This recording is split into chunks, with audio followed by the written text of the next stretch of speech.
Happy Wednesday.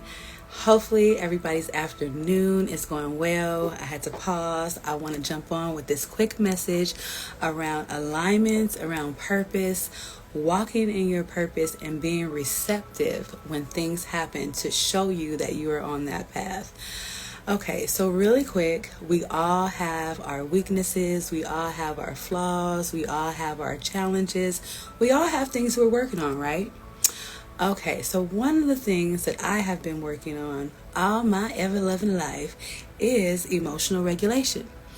I come from a strong family of emotional people.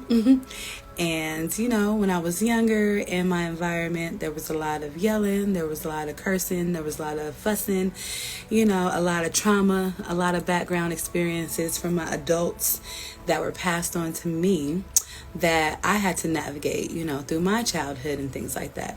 So just to be plain, one of the things that I continue to work on is emotional regulation and anger, and dealing with anger and dealing with my feelings around being upset, being angry, and what I do with that. So over the years, I've been in different experiences where I feel like, maybe my anger or my reactions might have shut some doors or maybe shut some things down or stop me from advancing in certain things or it has had consequences. Now, when I was younger, I would say a lot of my anger and a lot of my attitude was protective. And it was protective because it helped me cope and it helped me survive.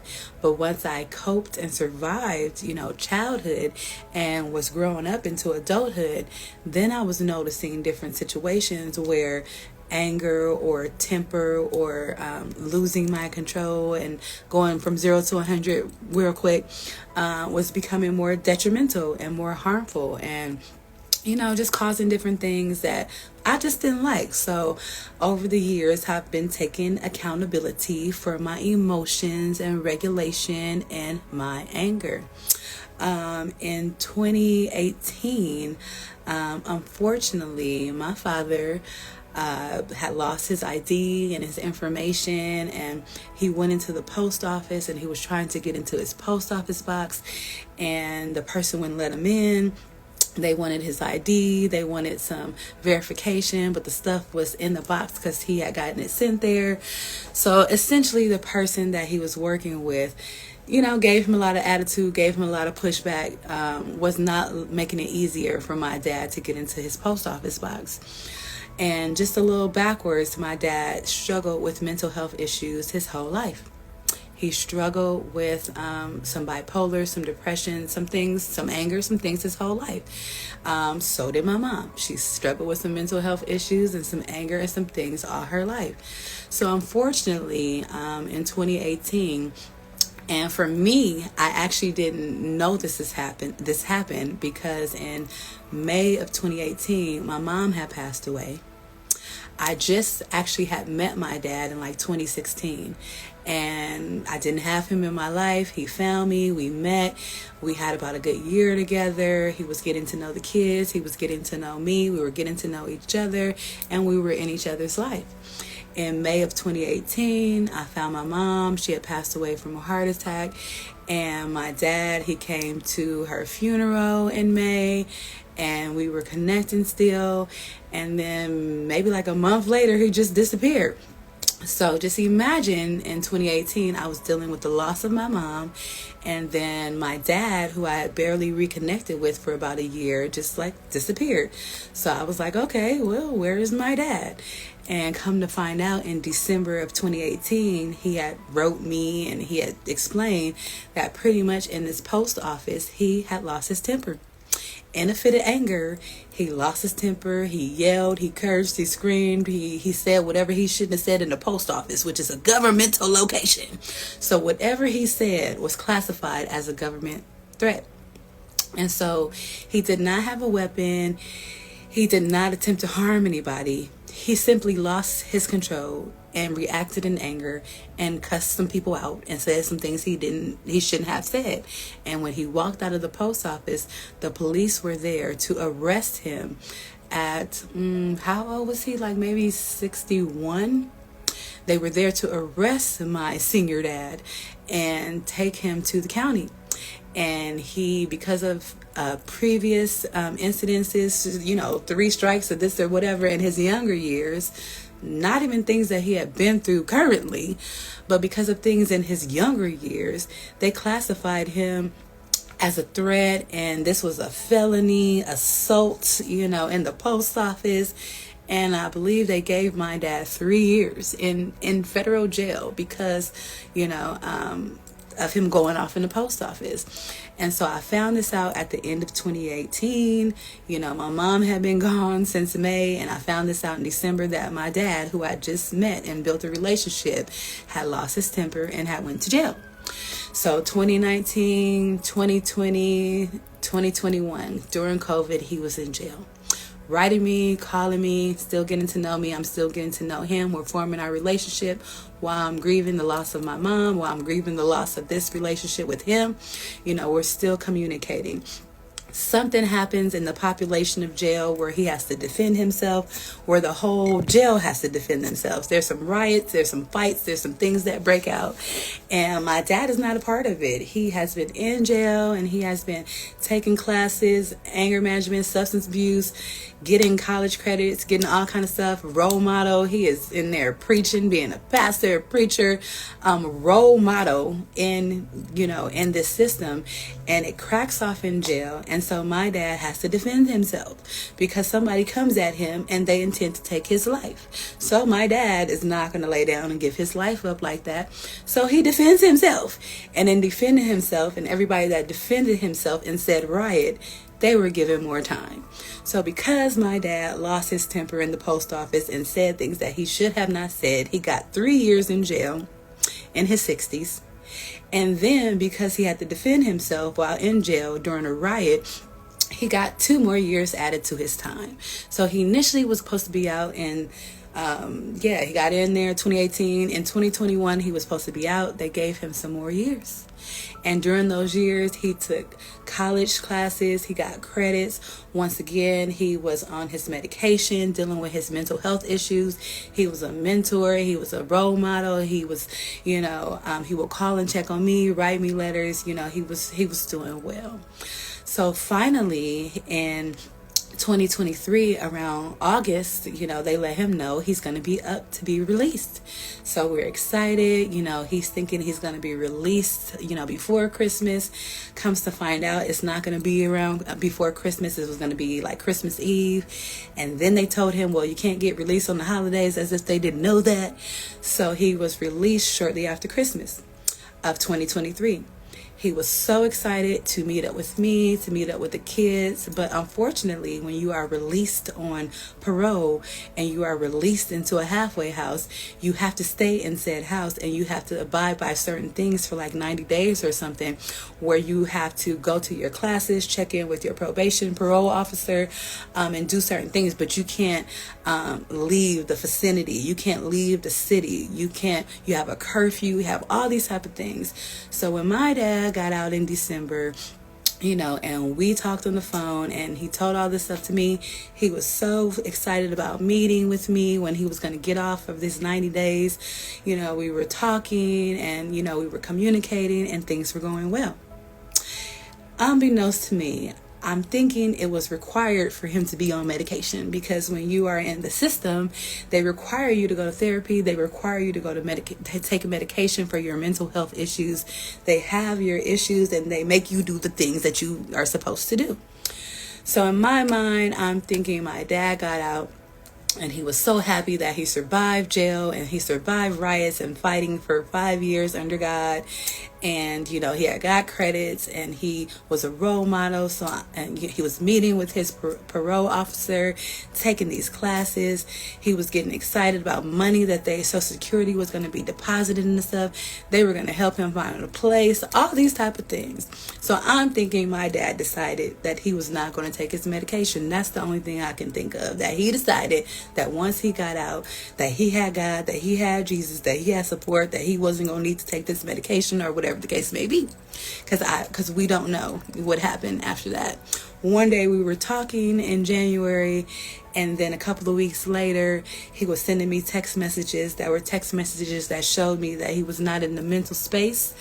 And I had to tell him that I wasn't going to be engaging in the back and forth of what he was saying, because it was clear that he was having some issues, and I just was not in the capacity to hold that. So I just told my dad to take care of himself and text me when he was in the right mental space.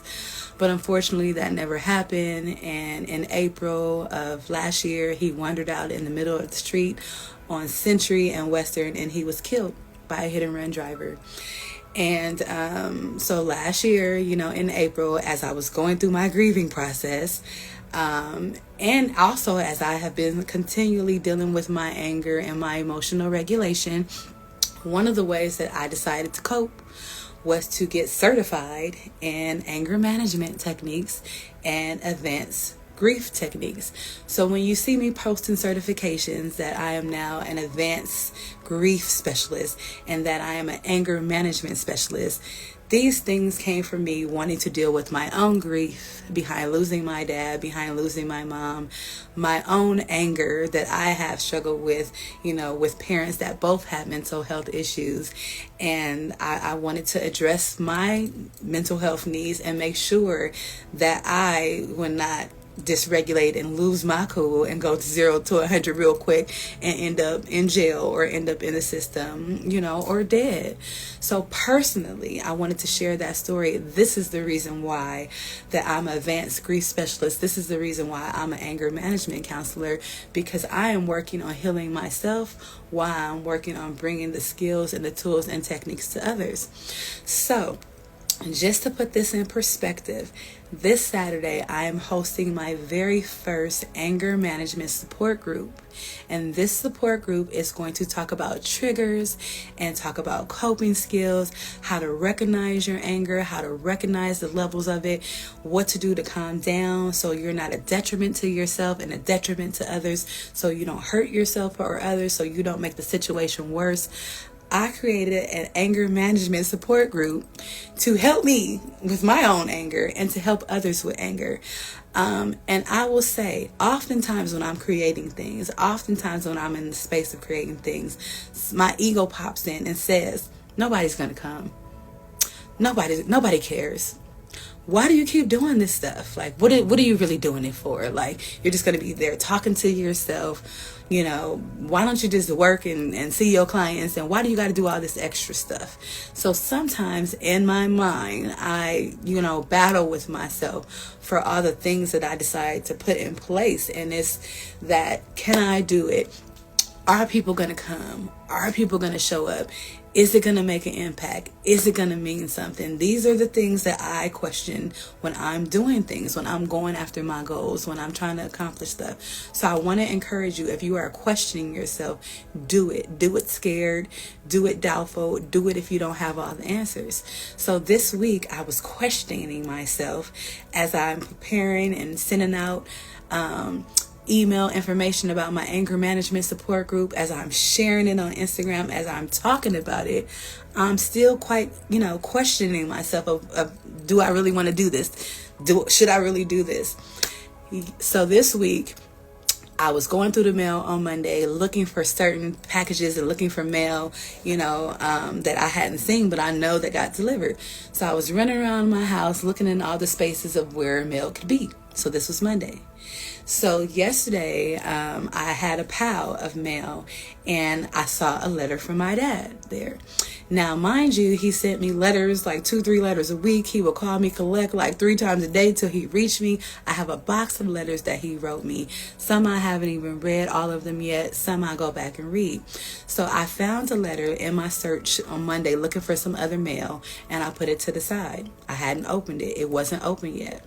Yesterday, when I came home from work, feeling some type of way about some stuff, I was like, oh, here's a letter from my dad. And I looked at it and I was like, do I even want to open this? Like, I don't know. But I was like, I looked at the envelope, right? And it was unopened. This is me opening it yesterday after work when I got home. And I looked at it and it said December 15th, 2023. And so I was like, oh, this is the last month that my dad was in jail. This is when he was preparing to get out. These are our last conversations where he still had his mind and he was mentally okay. Let me open this. So yesterday,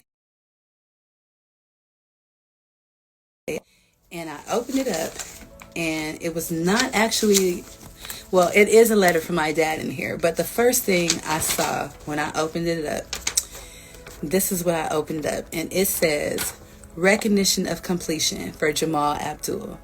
This recognition of completion is being written in recognition of having completed the anger management corresponding course coordinated by the Partnership for Reentry Program, Restorative Justice, with a completion date of 7/26/23. This course is offered as a 13-lesson correspondence course to be completed in an individual setting. Each structured lesson has sections which include self-evaluation, focus, reflection, discussion, and requiring the participants to provide a response from 2 to 3 sentences to a full paragraph. Lessons are completed with an essay section of 4 to 6 questions. This course is designed to encourage deep down soul searching in order to recognize triggers and establish coping skills to understand that stressors will continue to exist and be addressed in an effective, non-violent manner. Lessons and topics include what is anger, managing your anger, myths about anger, self-inflicted anger, pride, fear, loneliness, inferiority, parenting and anger, why anger lingers, and being accountable. So I got this recognition of completion. This was the first thing I pulled out when I opened this letter last night from my dad that I hadn't opened yet. The next one was this little piece, and this said, Inmate Abdul, and it gave his number, is a repeat attendee of the anger management here at California State Prison, Corcoran. The meetings are held every Thursday for approximately 2 hours. Each session is in a group setting. Inmate Abdul has regularly attended meetings from April 2023 to his completion date of August 2023 and is commended on his attendance and participation. Inmate Abdul is courteous, respectful, attentive in the classroom environment. I ain't gonna read inmate no more. Abdul is always willing to share his experiences, hardships, growth with the group. And insight on the subject of the week. Abdul has a great attitude and a fun sense of humor, always making his fellow classmates smile and laugh and feel welcomed. I commend Abdul on his great attitude, and I truly encourage him to continue attending self-help classes as they are made available and continue to be a good role model to others. As you can see, this is still something that is like touching to me. And I hadn't even looked at this part yet. Hello, my daughter. This will be my final letter from prison to you.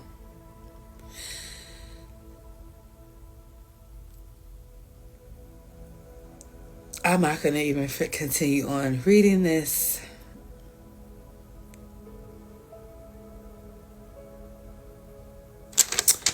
I'm not, but keep up the good work and never let anyone get you down.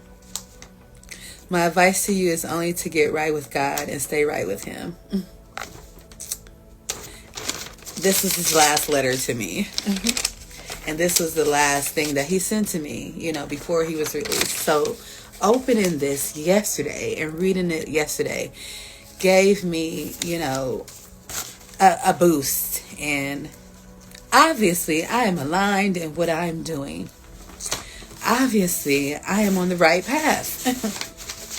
Because why would all these things be happening where I am learning and growing, and where I could benefit others, and where I could be a role model, and I can use my pain and my struggles and my hardships to help others, just like my dad did. Ooh, I did not intend to cry, but I did. So this is why this support group this Saturday means so much to me as I continue to work on my anger, and manage my emotions and regulate myself and teach it to my clients and my kids and those around me. So I just wanted to share that on today as I get ready to jump into this next session. I got to go splash the water on my face and not mess up my makeup so these clients don't see me and be like, girl, what you crying about? But I just wanted to share that story so you could see behind the scenes. This is not just another anger management class or support group. This is really a project and a support group that was created from my heart to yours to help anyone who is dealing with any triggers, with any issues around emotional regulation. If you have a family member that tends to get angry real quick, that tends to hold on to challenges and issues and problems and let it seeps in and then explodes, that that you're recognizing that their anger is becoming unhealthy and it's not helping them, join the class, attend the class. You will learn some things to help others as well as help yourself. If you don't need it, that's fine too. Just comment, share. We never know what somebody else is going through behind closed doors, behind the scenes, and what they might need. So if you don't feel like it's for you, that is okay. Please just share the message, pass it on, spread it on. And hopefully I will see people on Saturday, because I will be there talking about anger and coping skills and triggers and how we can use our anger as fuel for positive and productive things versus hurting ourselves from harmful things. All right, well, I see that she is waiting, so I will talk to you guys later. Have a great day on purpose.